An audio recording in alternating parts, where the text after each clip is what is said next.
les intérêts d'avoir un îlot vert dans notre zone très dense. Merci. Merci, bonjour.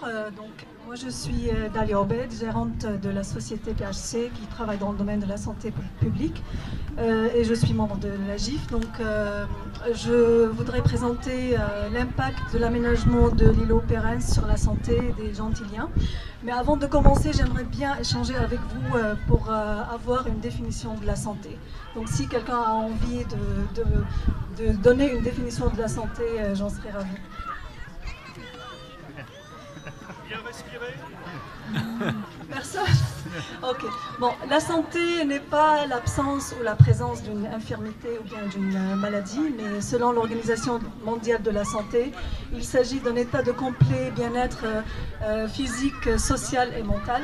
Et donc, la santé de la population peut être influencée par les décisions publiques, par les décisions d'une collectivité.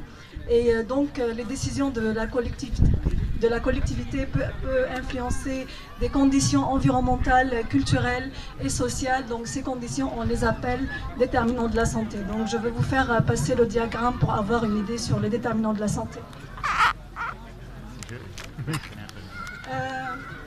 Dans le cadre de travail avec Agiv, j'ai effectué une étude d'impact sanitaire rapide. Donc l'impact de l'aménagement sur les déterminants de la santé, sur le social, le logement, etc. Mais aujourd'hui, on va parler de l'impact sur l'environnement. Donc tout d'abord, je veux commencer par la pollution atmosphérique et ensuite je veux parler du changement climatique. Mais avant, je veux aussi vous distribuer des papiers sur le tableau. Donc si ça vous intéresse, le tableau qui résume un peu l'impact de l'aménagement sur la santé, mais vous pouvez aussi retrouver l'étude sur le site de la GIV, donc c'est une étude de 10 pages. Donc revenons maintenant à la pollution atmosphérique. Vous savez très bien que Gentilly, elle est située entre le boulevard périphérique, la A6B, la A6B, la A6A, et elle possède aussi des axes routiers très importants. Donc, ce qui engendre de la pollution atmosphérique. Et donc, les polluants qui sont liés avec les trafics sont nombreux. Je peux citer le benzène, le monoxyde de carbone, les dioxydes d'azote, des composés volatiles, etc. Donc, l'augmentation de ces polluants est associée avec des risques de santé à court et à long terme. Donc, je peux parler de l'augmentation des crises d'asthme, de la toux, de la mortalité, des hospitalisations pour pathologies respiratoires, des cancers bronchiques et des pathologies cardiovasculaires. Revenons maintenant à Gentilly, parce que la qualité de l'air à Gentilly a inquiété beaucoup de chercheurs et de réseaux de surveillance. Je cite notamment le réseau de surveillance Air Paris. Donc, ils ont détecté des taux élevés de polluants, le benzène et les microparticules et le dioxyde d'azote. Donc, cette mauvaise qualité d'air pourrait expliquer le taux élevé de l'asthme chez les enfants à Gentilly.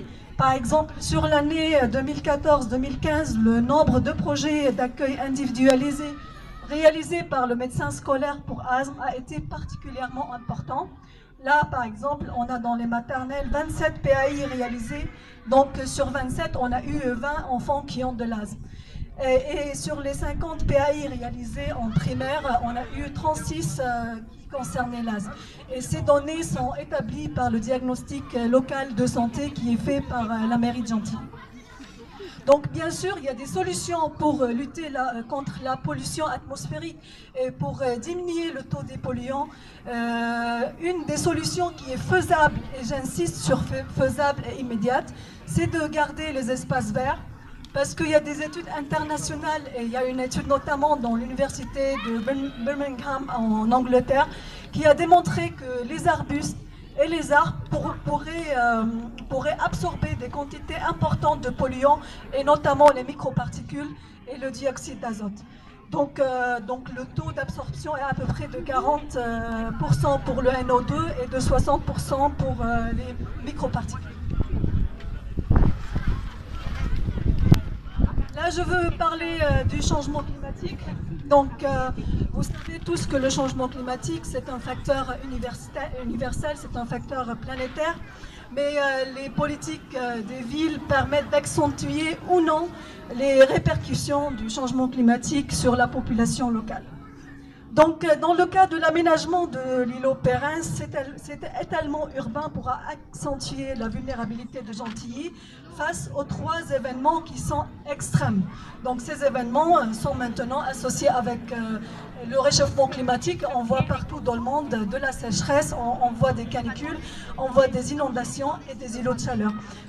Donc maintenant, sur Gentilly, je veux parler des inondations, je veux parler des îlots de chaleur et de la pollution de l'air qui est exacerbée par la hausse de température. Là, je vais commencer. Si on parle de l'inondation, la construction des nouveaux bâtiments et la réduction des espaces verts permettent l'imperméabilisation et la minéralisation des sols. Donc, ce qui empêche l'absorption des eaux de pluie avec un risque de ruissellement et coulée de boue. Donc, suite au changement climatique, avec la survenue de multiplication des fortes tempêtes, des pluies, etc., donc on pourra avoir un risque à Gentilly. Par exemple, surtout que Gentilly, elle est décrite dans un arrêté préfectoral numéro 2006-470. Donc, elle est exposée aux risques naturels prévisibles suivants: inondations et coulées de boue par ruissellement en secteur urbain. Donc, quels sont les risques de santé qui sont associés avec les inondations? Dans les pays développés comme la France, ça agit plutôt sur la santé mentale, donc du stress, des problématiques psychiatriques qui sont liées avec le contexte d'urgence. Donc je veux aussi citer d'autres effets sanitaires qui sont identifiés dans la littérature scientifique et qui sont identifiés après et pendant les inondations. À court terme, on a les traumatismes, on a les infections, on a les intoxications. Et à long terme, ces effets sont les résultats de la pénurie d'eau, de le non-accès aux services de santé, du retard dans la phase de construction, des traumatismes et de la pénurie d'eau insalubre plutôt. Donc là, je veux parler des îlots de chaleur, comment le changement climatique peut impacter les îlots de chaleur et donc la santé. Donc, comme vous avez vu au mois de juin, nous avons assisté de plus en plus à des vagues de chaleur avec une augmentation des températures moyennes et des températures extrêmes. Le changement climatique rendra les îlots de chaleur plus intenses avec une augmentation davantage des températures, avec une difficulté à se dissiper pendant la nuit. Donc, si on aménage cet îlot, on a une imperméabilisation du sol, on a une réduction des espaces verts, et on a aussi des bâtis qui sont élevés et qui réduisent la circulation du vent. Ce qui contribue fortement à l'accentuation de l'îlot de chaleur et donc à l'augmentation de la température locale. Quels sont les risques de santé qui sont associés avec les îlots de chaleur et qui sont connus aussi dans la littérature scientifique? On a des hausses de la mortalité lors des périodes de vagues de chaleur, un stress thermique chez les personnes qui y résident et qui travaillent, des inconforts, des faiblesses, des troubles de la conscience, des crampes, des pathologies cardiovasculaires, des pathologies neurologiques, rénales, etc. Donc la littérature scientifique parle de beaucoup d'effets sur la santé qui sont liés avec l'augmentation des températures.